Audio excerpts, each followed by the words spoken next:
478장 478장 찬송하시겠습니다.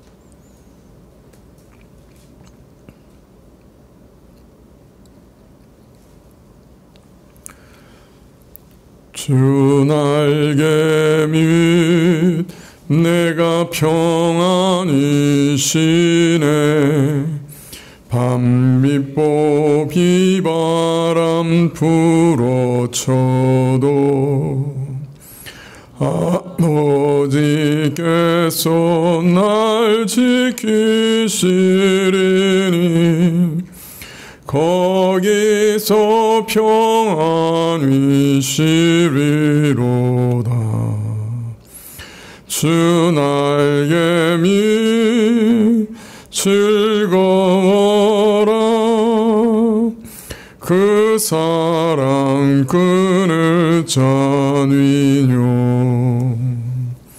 주 날개 밑 내쉬는 영혼 영원히 거기서 살리. 주 날개 밑 나의 피난처 되니 거기서 쉬기를 원하노라.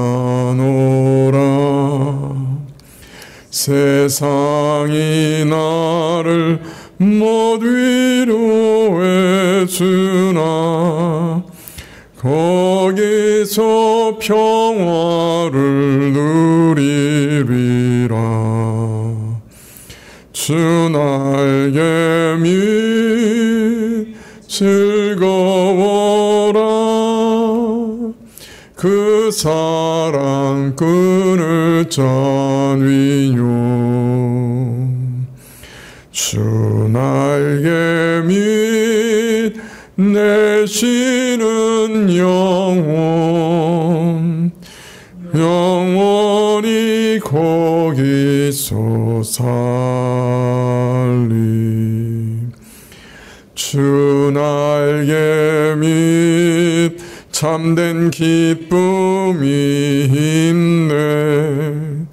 고달픈 세상길 가는 동안 나 거기 숨어 돌보심을 받고 영원한 안식을 얻으리라. 주 날개 밑 즐거워라. 그 사랑 끈을 잔위뇨. 주 날개 밑 내쉬는 영혼 영원히 거기서 살리.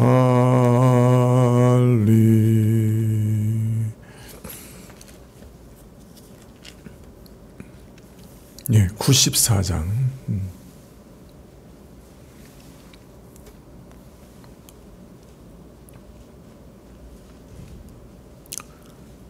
94장 예수님은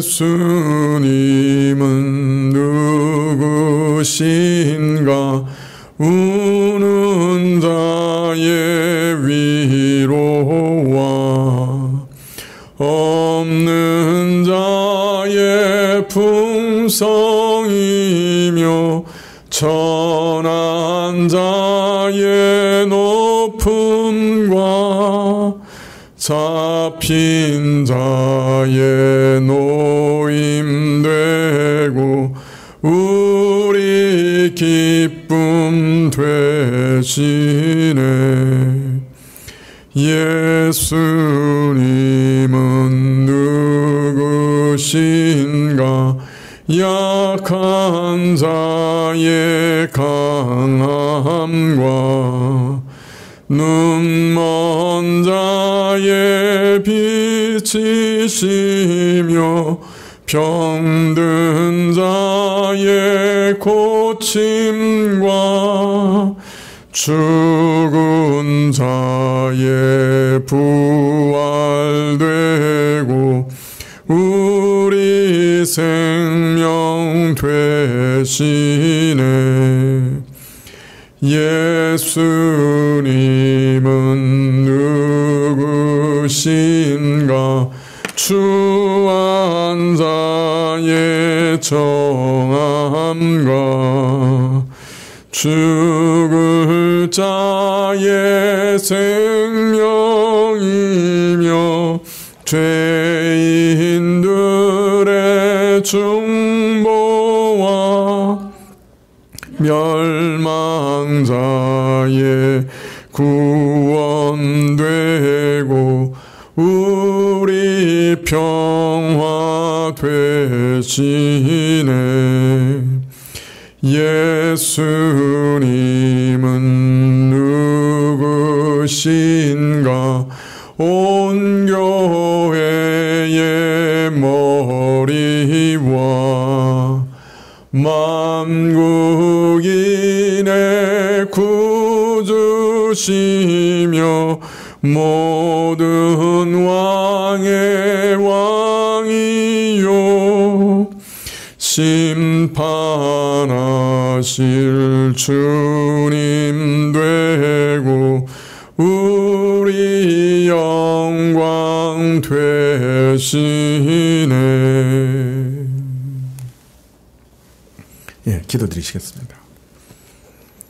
아버지 하나님, 저희가 참 하나님의 크신 은혜를 입어서 참 멸망에서 심판에서 건짐을 받았습니다. 그러나 참 건짐받은 자로서의 감사가 또 주께 돌려드리는 영광이 저희 안에 참 찾아보기 어렵습니다. 하나님, 저희 안에 주를 향한 감사의 삶이 구원받은 자의 남은 삶인 줄 아는데 참 하루하루 살아가면서 주님께 감사의 삶을 살아갈 수 있도록 역사해 주십시오.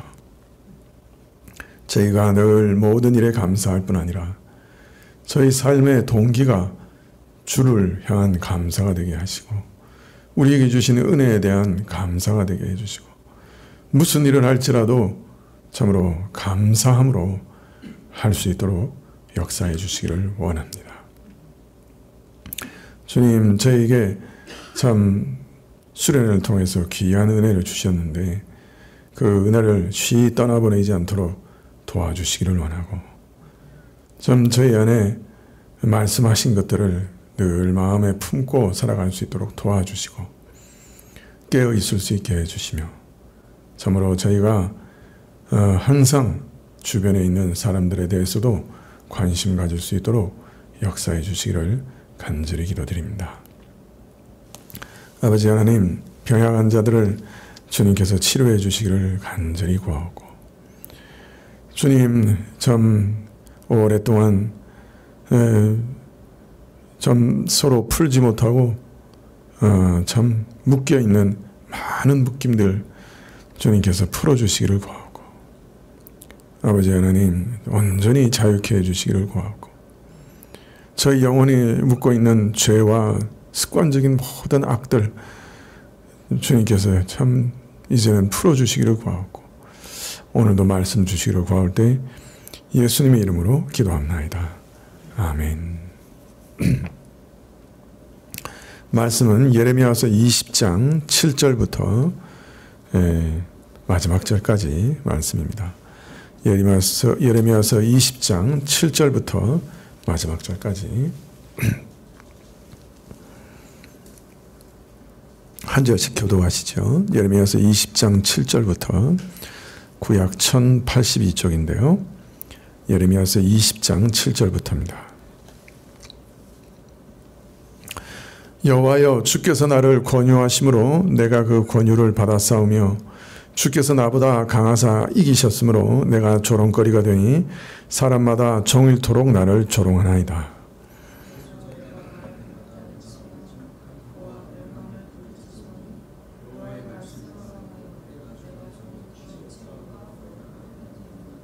내가 다시는 여호와를 선포하지 아니하며 그 이름으로 말하지 아니하리라 하면 나의 중심이 불붙는 것 같아서 골수에 사무치니 답답하여 견딜 수 없나이다.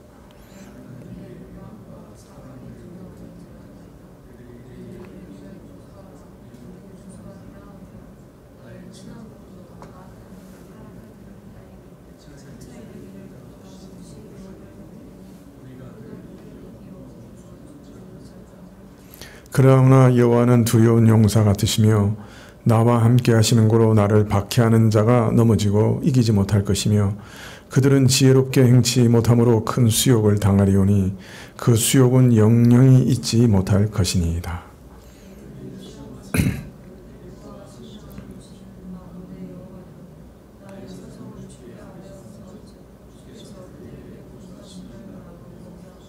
여호와께 노래하라. 너희는 여호와를 찬양하라.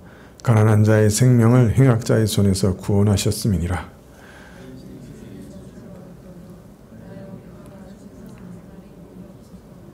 나의 아비에게 소식을 전하여 이르기를 내가 생남하였다 하여 아비를 즐겁게 하던 자가 저주를 받았다면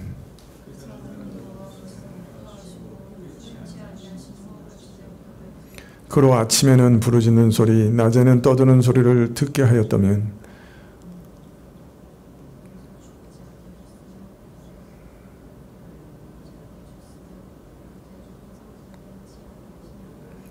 어찌하여 내가 태에서 나와서 고생과 슬픔을 보며 나의 날을 수욕으로 보내는고.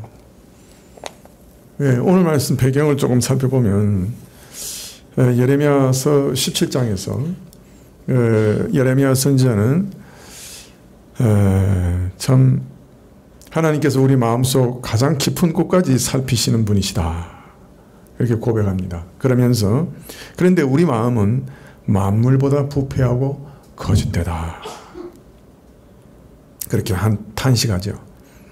그러나 예레미야는 여전히 하나님의 긍휼을 구합니다. 주여 나를 고치소서. 그러시면 내가 낫겠나이다. 나를 구원하소서. 그리하면 내가 구원을 얻으리이다. 참 간절히 호소합니다. 물론 이런 기도는 자신만을 위한 기도는 아니죠. 모든 이스라엘을 대표해서 하나님께 긍휼을 간구하는 기도였습니다. 자, 이런 기도에 대해서 하나님께서는 18장에서 토기장의 경우를 예를 들어 가르치십니다. 아직은 기회가 있으니 회개하라. 돌이키라. 자, 토기장이가 그릇을 만드는데 그 진흙을 막 빚고 있는 동안에는 언제든지 뜻을 바꾸어 다른 그릇을 만들 수 있지 않느냐. 그렇죠? 이 토기장이가 진흙 한 덩어리를 가지고 물레 위에 올렸습니다. 그래서 막 돌립니다. 그래서 그죠? 그걸 막 돌리고 있는 중간에는 그거를 주전자로 만들 수도 있고, 그죠? 국그릇을 만들 수도 있고, 접시도 만들 수 있는 거죠. 아직까지는. 그와 같이 너희는 돌이키기만 해라. 그러면 너희에게 선포한 재앙이 너희에게 이르지 아니할 거다. 참 은혜로운 말씀으로 응답하신 거죠. 그죠? 나를 구원하소서, 우리를 구원하소서, 긍휼히 여기소서 그렇게 기도했을 때 하나님께서 토기장의 비유를 들어서 토기장이가 아직 진흙을 그죠? 빚고 있는 동안에는 언제든지 다른 그릇을 만들 수 있으니 내 뜻을 돌이켜 너희가 회개만 하면 내가 너희를 구원해 주겠다. 참 은혜로운 약속을 전하십니다. 자, 그런데 선지자가 전하는 이런 은혜로운 말씀을 들은 유다의 반응은 너무너무나 이상했어요. 너무너무나 악했어요. 하나님께서 우리에게 하신 말씀이 겨우 회개하라, 돌이키라 그 정도라고 하면, 그런 실망스러운 것이라고 하면 우리는 우리 마음대로 우리 도모대로 행하겠습니다. 우리 하고 싶은 대로 살겠습니다. 이게 이스라엘의 반응이었어요. 놀랍죠? 뭐 좀 신나는 말씀, 뭐 좀 복된 말씀, 뭐 좀 다른 뭐가 없습니까? 맨날 뭐 돌이키라 회개하라 그밖에 없어요. 그밖에 없다면은 하나님 우리는 그냥 우리 마음대로 살겠습니다. 우리 지금 살아가는 대로 괜찮아요. 이게 건드리지나 마세요.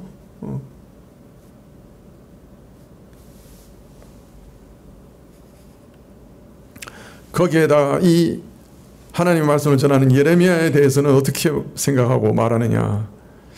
이 사람은 전하는 말씀마다 죄악이다, 망한다, 회개하라, 매일 이런 얘기만 하지 않냐.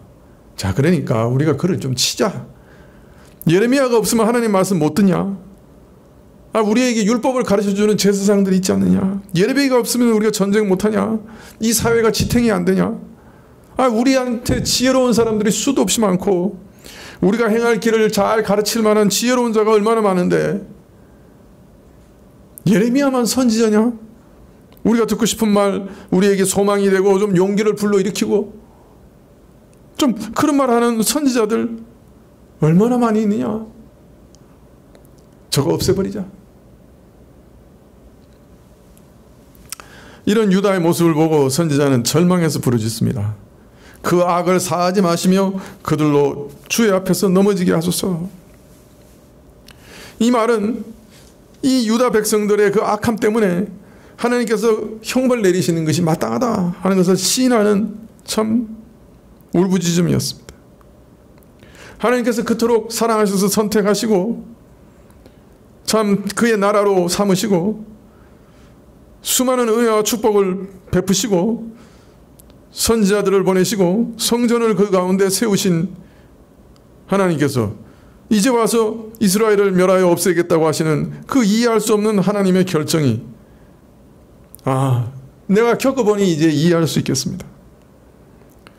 참 하나님 저들을 심판하시려고 하나님 결정은 정당한 것입니다.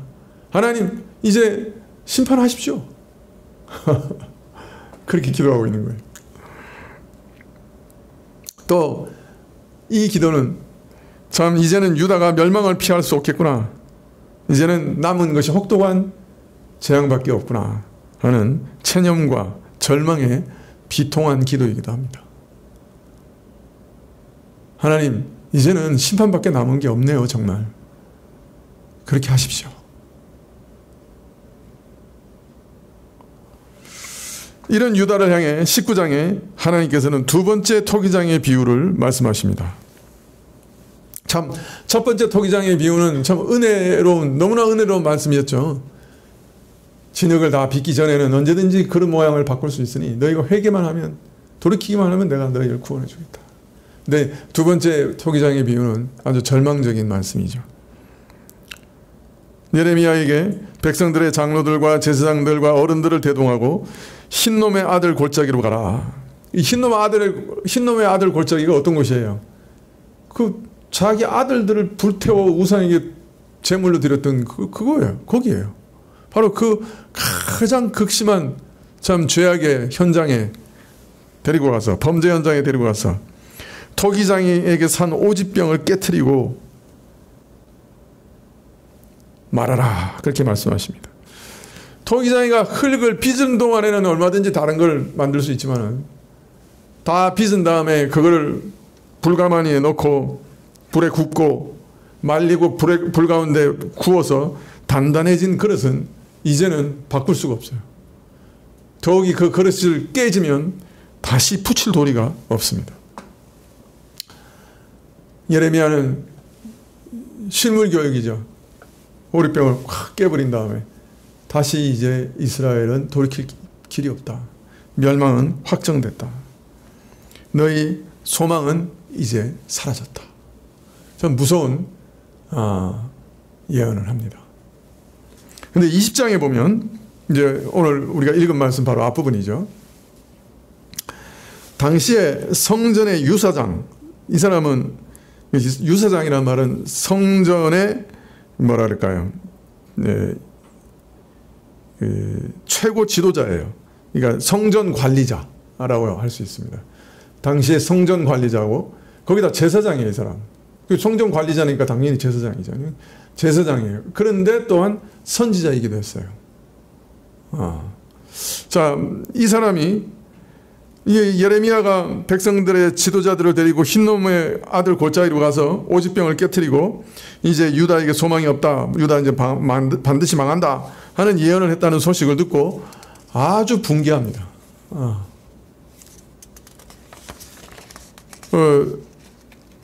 모르겠습니다. 본인은 선지자로서 계속 하나님으로부터 낙관적인 어떤 말씀을 들었는지도 모르겠어요. 또 참 성전을 관리하는 사람으로서 이 성전이 다 무너지고 다 이제 핍박을 받아서 다 이제 멸망한다, 이 회파된다, 성전이 회파된다, 그런 얘기를 이게 도저히 이게 받아들이기 어려웠는지는 모르겠습니다. 하여튼 아니 저 정신 나간 선지자가 다 있나, 이런 망령된 예언이 다 있느냐, 하나님께서 정말 이 말씀을 주셨단 말이냐, 아주 붕괴했어요. 그래가지고 즉시 예레미야를 체포했습니다. 그리고 아주 심하게 매를 때렸어요. 그런 다음에 그것도 모자라서 성전에 들어가는 베냐민 윗문이라고 하는 문에 착고로 채웠습니다. 이게 자 만약에 이게 딱 착고로 채워가지고 성전문에 들어가는 문에 매달아 놨으면은 묶어 놓으면 어떻습니까? 성전에 왔다 갔다 하는 사람들 다 보겠죠. 이게 그냥 지나갔겠어요?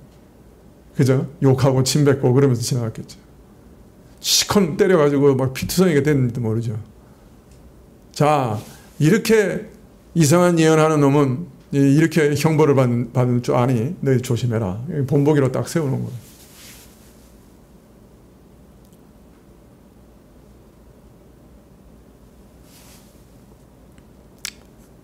자, 바솔이 예레미야를 풀어주려고 왔을 때 하나님의 말씀이 바솔의 죄에 대해서 책임 물으시는 말씀이 예레미야를 통해 선포됩니다.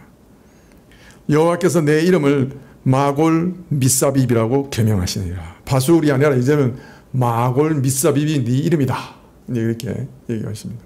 이 마골 미사빕이라는 말은 사방으로부터의 공포다, 이런 뜻입니다. 사방으로부터 공포라. 우리말 번역하기가 참 어려운데 아마 그래도 제일 가까운 말이 사면초가, 이런 말이 제일 가까운 것 같아요. 그러니까 사람 이름이 뭐예요 이제? 네 이름은 이제부터 사면초가다.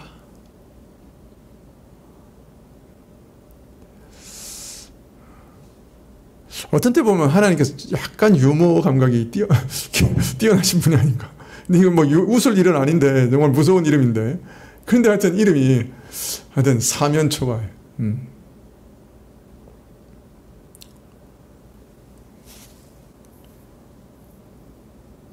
보라, 내가 너로 내 모든 친구에게 두려움이 되게 할 것이고 저들은 다 원수의 칼에 엎드러질 것이고 너는 유다가 바벨론 왕에 사로잡혀 가는 것을 내 눈으로 보게 될 것이고 너도 바벨론에 사로잡혀 옮겨질 것이고 이스라엘 백성들이 바벨론에 옮겨져서 칼에 죽는 것들 네가 다 보고 체험할 거다.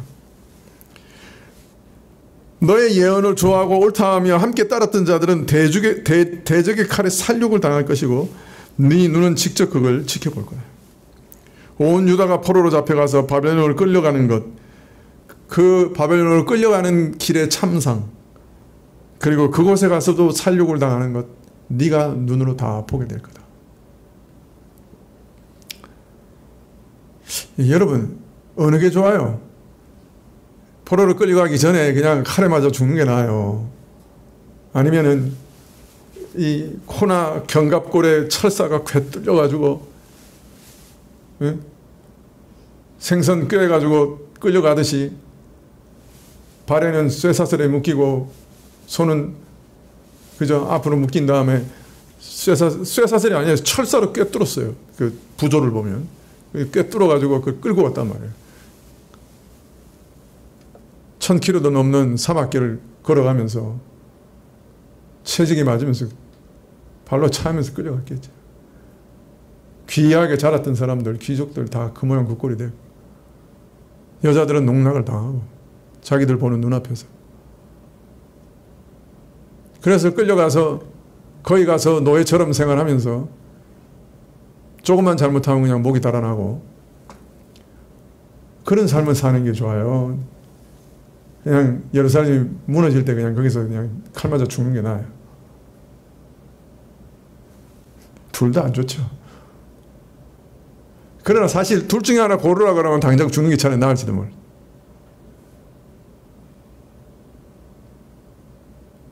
너는 그 모든 것을 오래 살면서 하나하나 다 보게 될 거야. 네가 다 경험하고 네 눈으로 보게 될 거야. 네 눈에서 피눈물이 날 거야. 참 무섭죠?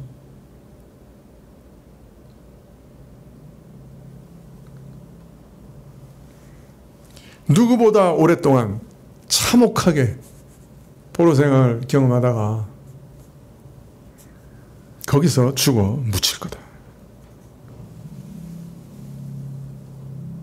네가 부인하던 하나님의 말씀이 문자 그대로 이루어지는 것을 네 눈으로 보게 될 거야.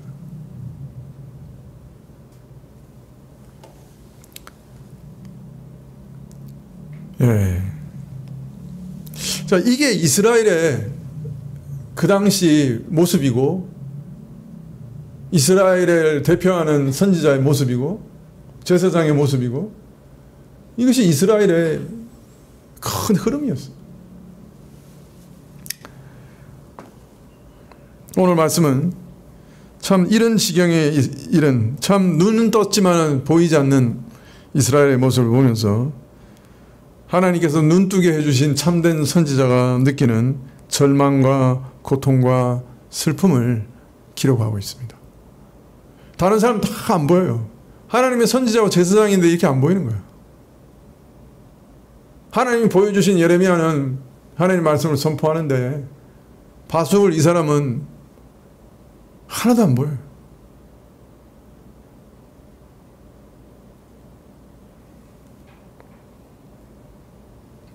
그런 이스라엘 백성들이 다 이스라엘 백성은 또 바소를 따라가요.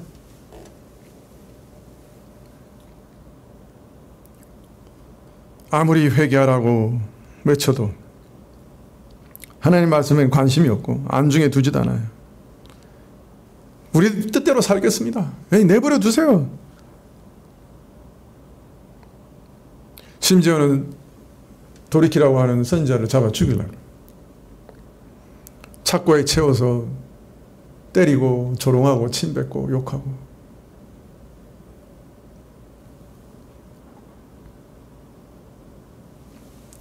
이런 상황에서 선지자가 느끼는 비참한 심정을 예레미야는 이렇게 밝힙니다. 7절에 여호와여 주께서 나를 권유하심으로 내가 그 권유를 받았사오며 주께서 나보다 강하사 이기셨으므로 내가 조롱거리가 되니 사람마다 종일토록 나를 조롱하나이다.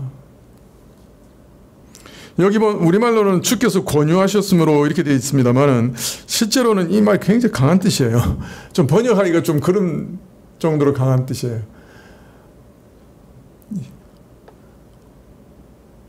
한마디로 말하면 팍삭 속았소다. 완전히 속았습니다. 하나님께서 나를 속였습니다. 하나님께서 나를 유혹했습니다. 하나님께서 나를 꿰었습니다. 이런 뜻이에요.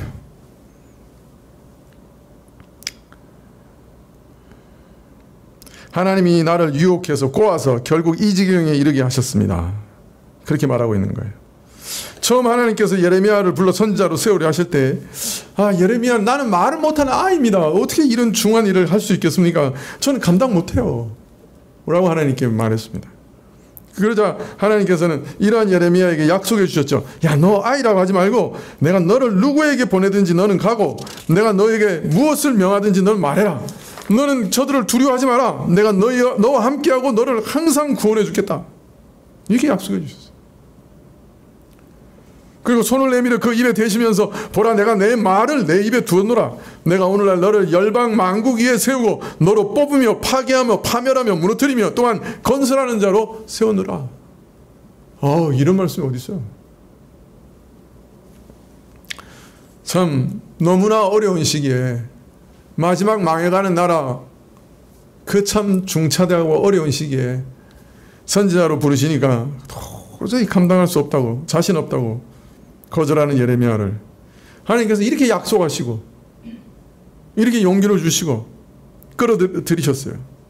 그래서 하나님 시키는 대로 선지자 노릇을 했더니 웬걸 기대를 가지고 시작했던 선지자의 일은 어떻게 돼갑니까? 처음부터 되는 일이 하나도 없어요. 이스라엘의 마음은 너무나 완악해 굳어 있어서 참 철벽이나 바위보다 더 단단해요. 아무리 말씀을 전해도 그저 바위 앞에서 튕겨 나오는 것 같아요.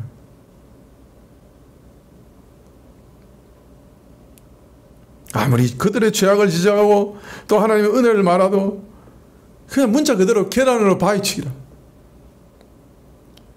말씀이 그들의 심령 속에 뚫고 들어가기는커녕 그냥 무섭고 거칠게 튕겨 나옵니다.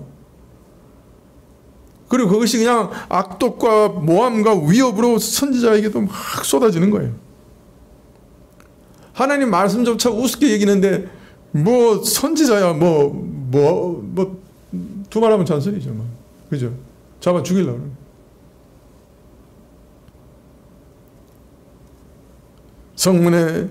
성전 문에 착고로 채우고 조롱거리로 만들고 저것 조금만 더 실수하면 그냥 잡아 죽이죠. 참 오늘 7절 말씀에 주께서 나를 유혹하여 꾀심으로 내가 넘어갔더니 주께서 나보다 강하심으로 억지로 나를 잡아 선지자 세우셨더니 할 수 없어 내가 말씀을 전하였더니 결국은 내가 조롱거리가 됐습니다. 이 꼴이 됐습니다. 싫다는 사람 억지로 시켰는데 따라 나서기는 했지만은 결국은 이 모양 된 거 아닙니까? 하는 원망이죠.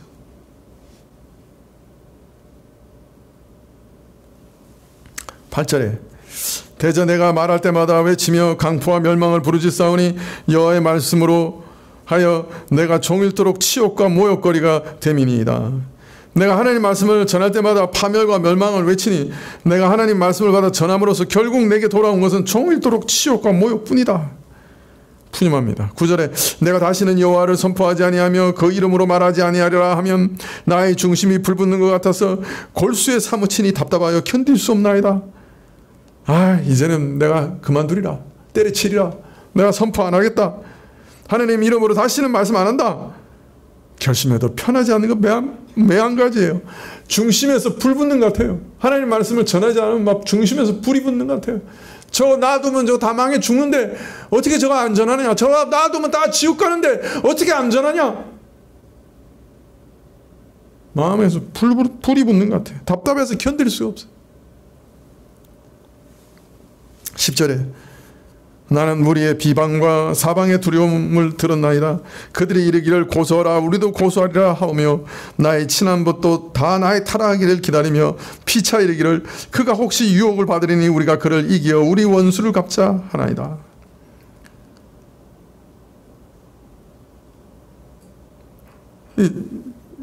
조금 이렇게 직역을 하면 이런 거예요. 사방에서 수군거리는데 저놈 마골 미사비비다 라고 수군거린다는 거예요. 여러분 원래 누가 마골 미사비비예요? 네? 사방에서 두려움 누구예요? 바수울이에요. 네? 하나님이 바수울에게 이름 붙인 거예요. 자, 그런데 사람들이 뭐라 그래요? 야, 바수울이 마골 미사비비 아니고 저 예레미야라 말로 마골 미사비비다. 사방으로부터의 공포다. 저런 자를 우리가 아예 이제 고소해버리자. 저런 자가 어떻게 이스라엘 안에서 하나님을 회방하는 저런 말을 하도록 내버려 두겠는가? 야, 여러분 고소합시오. 고소하세요. 우리도 함께 하겠습니다. 친한 친구들조차도 나를 엿보며 이르기를 저 예레미야가 저러다가 언제 실수하고 넘어질 거야. 그때 한번 우리 아주 확실하게 안갚음하자. 어디를 둘러봐도 편치 않아요. 어디를 봐도 사방이 적군이야. 사면 초가라.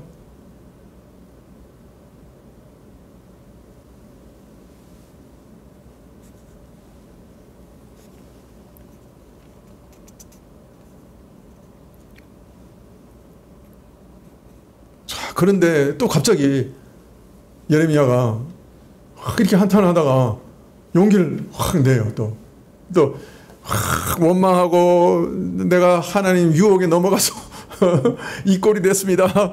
푸념하다가 갑자기 또 믿음을 확 붙잡아요.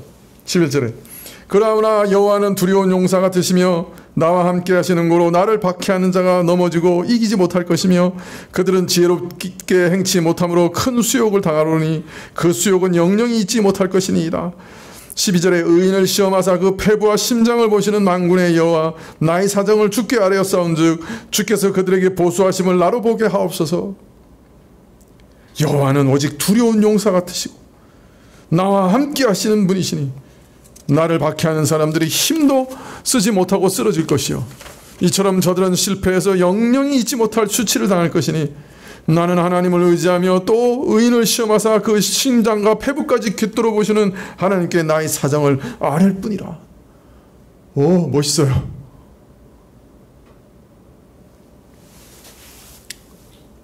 그리고 내가 의뢰하는 하나님께서는 반드시 약속을 지키셔서 행악자의 손에서 나를 구원하실 것이라 확신합니다. 내 폐부와 심장을 보시는 만군의 여호와여 나의 사정을 주께 아뢰었사온즉 주께서 저들에게 보수하심을 나로 보게 하옵소서. 그리고 찬양합니다. 13절에 여호와께 노래하라 너희는 여호와를 찬양하라 가라는 자의 생명을 행악자의 손에서 구원하셨음이니이다. 너희는 여호와께 노래하라 너희는 여호와를 찬양하라 주께서 가라는 자의 생명을 행악자의 손에서 구원하셨도다. 다 같이 찬양하자 여호와를. 할렐루야. 여기서 끝나면 좋은데 바로 그 다음에 확신에 차서 찬양하자고 하던 선지자가 돌변해서 자기 생일을 저주합니다. 놀랍죠? 거의 욥기하고 똑같아요. 패턴이. 그죠? 그냥 내 구속자가 살아계시니 그죠? 내가 이 가족 바깥에서 구속자를 보리라 이래놓고 그 다음에 바로 그죠? 똑같아요. 욥이 하는 소리 똑같이 합니다. 14절에 내 생일이 저주를 받았다면 나의 어미가 나를 생산하는 날이 복이 없었다면 나의 아비에게 소식을 전하여 이르기를 내가 생남하였다 하여 아비를 즐겁게 하던 자가 저주를 받았다면 그 사람은 여호와께서 회파하시고 후회치 아니하신 성읍같이 되었다면 그 아침에 부르짖던 소리 낮에 떠드는 소리를 듣게 하였다면 이는 그가 나를 태에서 죽이지 아니하셨으며 나의 어미로 내 무덤에 되게 하지 아니하셨으며 그 배로 항상 부르게 아니하신 영고로다. 어찌하여 내가 태에서 나와서 고생과 슬픔을 보며 나의 나를 수욕으로 보내는고. 네, 욥이 자기 생일을 저주했던 그거를 그대로 가져와서 지금 예레미야가 다시 고백하고 있는 거예요. 다 욥이 느꼈던 그 절망감, 그 답답함, 그 고통, 그 고난, 그것을 지금 예레미야도 똑같이 느끼면서 욥과 같이 비탄에 젖어서 탄식하고 있는 거예요. 참 예레미야가 지금 감정의 기복이 하늘과 땅을 왔다 갔다 해요.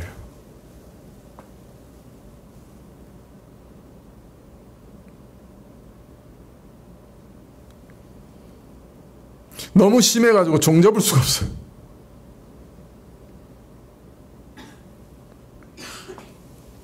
처음에는 내가 속았다. 하나님이 나를 깨시는 대로 따라했더니 이 모양 이 꼴 됐다. 여기부터 시작해서 나는 이스라엘을 위하여 노심초사하여 저들의 살 길을 얻기 위해서 하나님의 말씀을 전했는데 배은망대가 와서 잡아 죽이려 한다. 아주 절망과 분노를 얘기하더니 바로 이어서 악한 자들의 손에서 자기를 구원하시고 지키시리라 확신하면서 찬송하라 이렇게 하더니 갑자기 낭망에 빠져가지고 생일을 저주합니다. 욥처럼.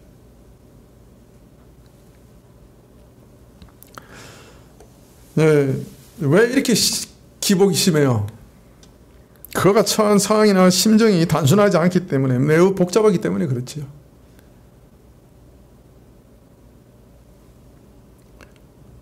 우선 예레미야는 이스라엘의 타락이 크게 이르러 멸망을 눈앞에 둔 시기에 부르심을 받았습니다. 좋은 거 하나도 못 봐요. 전부 그냥 망하는 것밖에 없는 거예요. 이제 그것을 눈으로 목도하고 있는 거예요. 70년대에는 그냥 멀리 그 동산에다가 천막만 쳐도 교회 막 몰려 나왔대요. 진짜로 사람들이 그냥 밤이고 낮이고 그냥 금요일 날도 밤 새면서 그냥 살려달라고 하나님께 기도했다.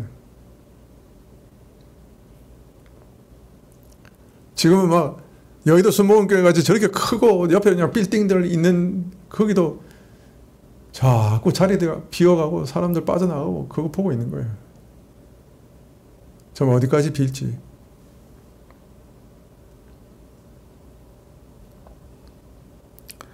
이런 시기에 이거 어떻게 감당합니까? 제가 못합니다. 보고 있는 것만도 어려운데 거기서 어떻게 말씀을 전합니까? 야, 내가 너와 함께 할 거야. 너로 하여금 열국을 뿌리 뽑아 파괴하고 심고 세우게 할 거야. 나를 믿고 따라와.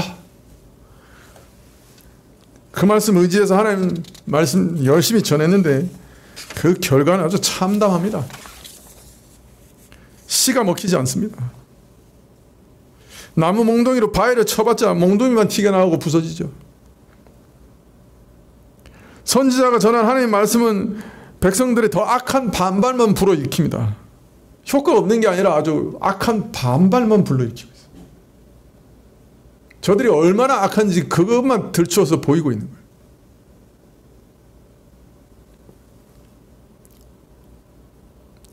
참 선지자가 만물보다 부패한 것이 인간의 마음이라는 걸 일찍 깨닫고 있었지요. 그래서 인간 존재라고 하는 게서 어느 정도인가 이게 자기가 알고 있다고 생각했을 거예요. 만물보다 부패한 것이 사람의 마음이다. 교리적으로 알고 있었다. 그런데 경험을 보니까 이거는 상상 이상이야. 그 부패함이.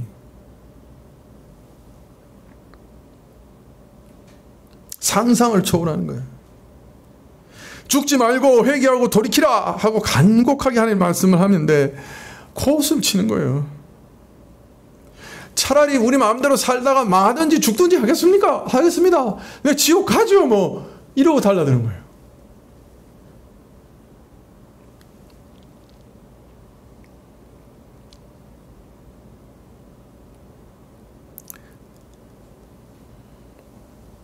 저거 계속 긴착해 하고 우리 영혼에 자꾸 그냥 자꾸 우리 긁는 소리만 하는데 자 죽여 없애버리자. 저거 귀찮다.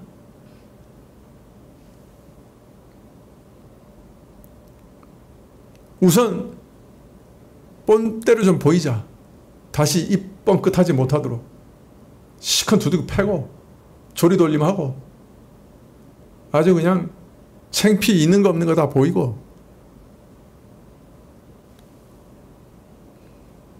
아주 공공연하게 하나님께 반역을 하는 그런 수준이었어요.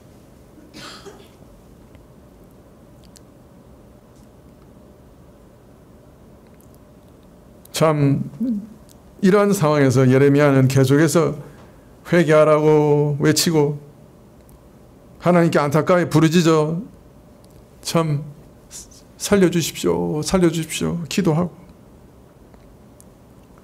참 저들이 나를 죽이려고 하고 참 하나님을 대적합니다. 하나님께 참 호소하고 아뢰기도 하고 이제까지 나와 함께 했던 친구들마저 저를 버리고 있습니다. 저 언제 넘어지냐. 우리 한번 그때 시큰 안갚음하자. 하나님 제가 이런 사정에서 하나님 외에는 어디 피할 곳도 없습니다.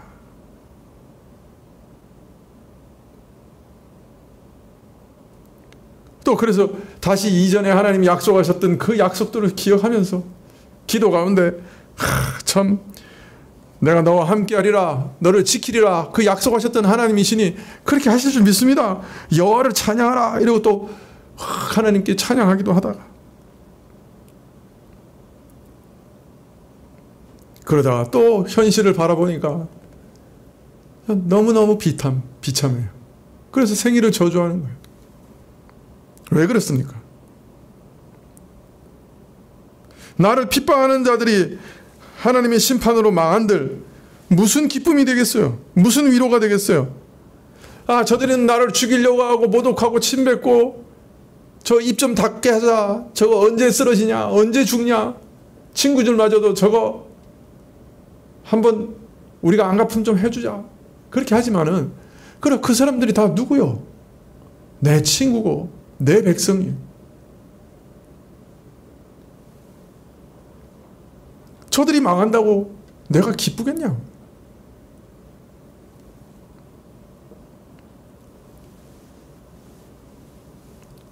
나를 핍박한다고 하나님이 심판해서 저들이 망한들 내가 무슨 기쁨이 되겠네?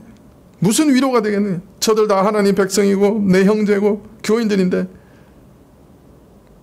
내가 목숨을 돌보지 않고 겉면에서 살리려고 했던 사람들인데 저들 다 심판해서 망해버리면 내 모든 노력과 수고가 무슨 소용이 있느냐?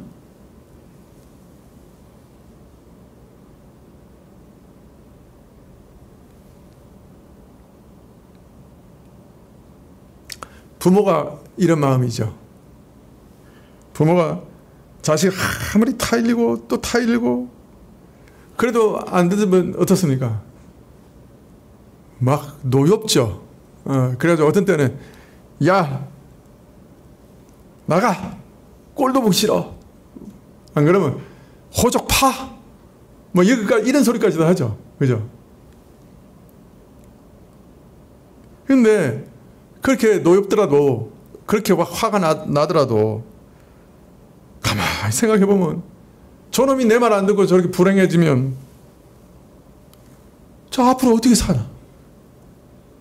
아니, 슬픔과 비탄에 빠질 수밖에 없게 되는 거죠. 근데 자식이 말 안 듣고 막 지 마음대로 하다가 망하는 거 보고 부모가 그래 봐라 내가 너 그렇게 하면 망한다고 그랬지. 잘 됐다 잘 됐어.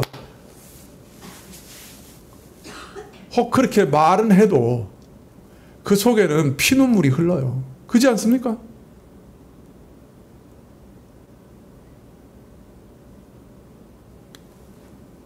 하나님의 마음이 그랬고 예레미야 선지자 마음이 그랬어요. 말을 안 듣는 것 보면 화가 나고 막 그래도 그래서 저놈들 망하는 것이 합당합니다 하나님. 그렇게 기도해도 진짜 현실을 보니까 참 생일을 저주하고 싶은 거예요. 내가 왜 태어나서 이 꼴을 당하는가. 마음에서 너무너무 답답하고 너무너무 비참하고 너무너무 비통하고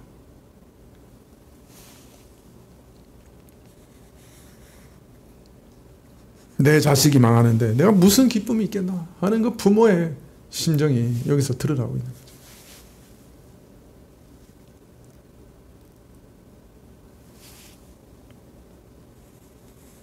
그래서 이런 절망과 비탐, 깊은 슬픔을 예레미야는 욥의 말을 빌려서 지금 표현하고 있는 거죠. 정말 어떤 면에서는 사방에서 우겨쌈을 당하면서 사람으로 경험할 수 있는 가장 깊은 절망감을 경험하면서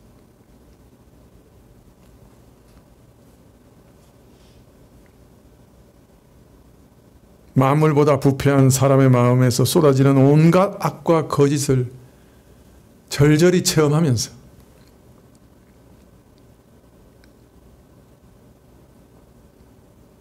하나님 말씀을 붙잡고 그 말씀을 전하는 선지자의 비통한 마음을 오늘 이런 말씀을 통해서 고백하고 있는 것입니다.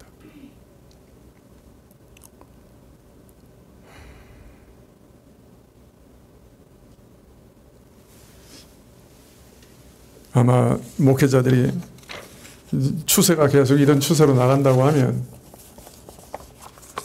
예레미야의 이 비통함을 벗어나기 힘들지 않을까 그런 생각이 좀 듭니다. 거짓 선지자들이야 뭐 자기 배만 부르면 되고 자기가 유명해지고 자기가 이 세상에서 많은 거 누리면 되니까 사람들이 죽든 말든 별 상관 안 하겠죠. 그러나 참 한 생명이 얼마나 귀한지 알고 또 믿지 않는 자들 앞에 놓여있는 운명이 얼마나 무서운 것인가 참 아는 사람이라고 하면은 그리고 참 전하고 전해도 안 변하는 신자들 모습을 보면서 참 답답하겠지요. 어떤 때는 참 하나님께서 은혜를 막 물처럼 부어주셔서 참 어떻게 그렇게 참 멋있는 사람들을 만들어내셨는지 모르겠어요. 자기 생명도 내어주면서 다른 사람들을 세우려고 하는 그런 참 대단한 사람들을 어떻게 그렇게 만들어내셨는지 모르겠어요. 하나님의 은혜가 싹 사라지면은 그냥 그 예레미야 시대 때 그 왈패들하고 똑같아. 고함 지르고 그냥 싸우고 그냥 저거 언제 죽이나 언제 저거 넘어지나 저거 왜 저렇게 사나 왜 쟤는 왜 저러나 이러면서 서로 그냥 물고 뜯고 그냥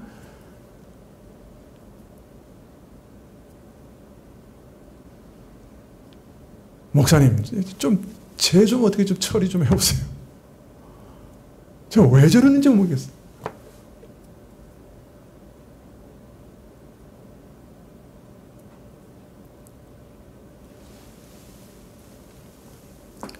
예레미야 시대 예레미야의 친구들하고 비슷해지는 것 같아요. 네, 거기서 이제 목회를 해야 되는 거예요.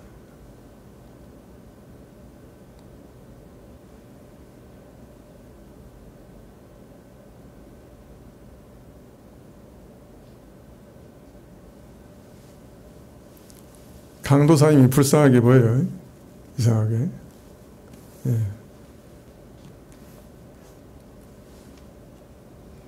시대가 지금 자꾸 기울어져 가는 것 같아요. 큰 은혜가 없이는 이게 돌이킨다고 하는 건 쉽지 않을 수도 있습니다. 모르겠어요. 하나님 계획이 어디 계신지 모르겠지만 그런 상황에서 목회하는 목회자들은 예레미야처럼 고난을 당할 수밖에 없을 거예요. 하나님 나를 꼬셨어. 나를 유혹해서 꼬셔가지고 여기 불러오셨는데 하나도 안 도와주셔. 어찌 그리 안 변하고 어찌 그리 말을 전하는데 어떻게 그렇게 안 변하는지 그렇게 안 도와주시는지 어찌 그리 서로 싸우는지 어떻게 그렇게 사나운지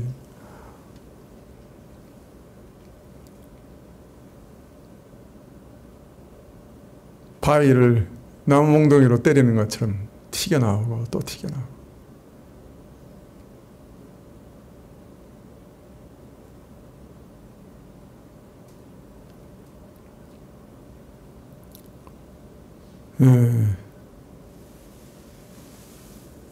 그것이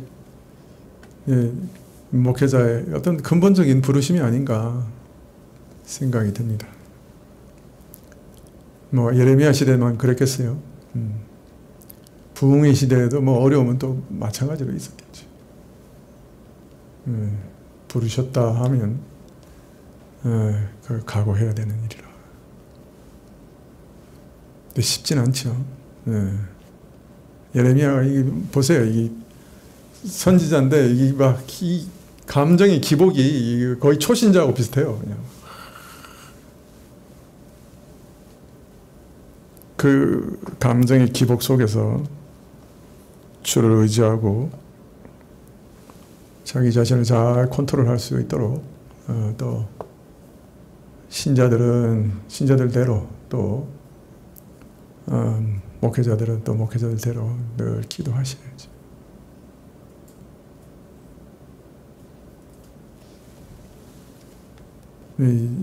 이 시대는 보니까 참는 게 없는 시대예요. 참지 못해요. 목회자도 못 참고 신자도 못 참고 참지를 못해요.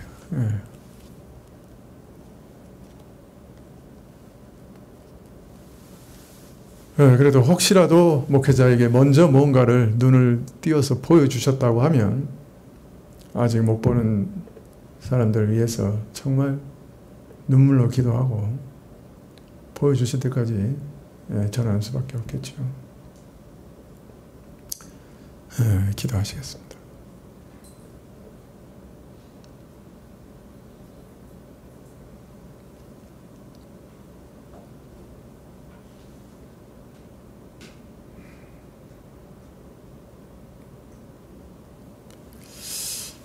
하나님께서 얼마나 답답하신지 예레미야 선지자 입을 통해서 그의 비탄과 그의 혼돈과 그의 고난과 그의 슬픔을 통해서 하나님 자신의 마음을 우리에게 보여주신 줄 믿습니다.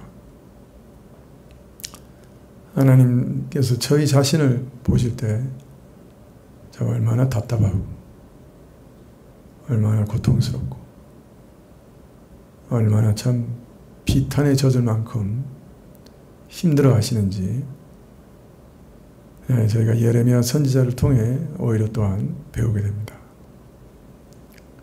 다른 사람을 손가락질하기 전에 저희 자신을 보게 해주시고 저희 자신 때문에 답답해 하시는 주의 마음을 예레미야서를 통해 볼 수 있도록 도와주시고 저희가 참 주의 이러한 마음을 깨달아 조금이라도 더 주의 뜻에 순복하며 참 스스로를 제어하고 우리 안에 있는 이 무서운 죄의 세력들을 버려갈 수 있도록 허락하여 주십시오. 예수님의 이름으로 기도합나이다. 아멘. 하늘에 계신 우리 아버지시여, 이름이 거룩히 여김을 받으시오며 나라에 임하옵시며 뜻이 하늘에서 이룬 것 같이 땅에서도 이루어지이다. 오늘날 우리에게 이러할 양식을 주옵시고 우리가 우리에게 죄 지은 자를 사하여 준 것 같이 우리 죄를 사하여 주옵시고 우리를 시험에 들게 하지 마옵시고 다만 악에서 구하옵소서. 대개 나라와 권세와 영광이 아버지께 영원히 있사옵나이다. 아멘.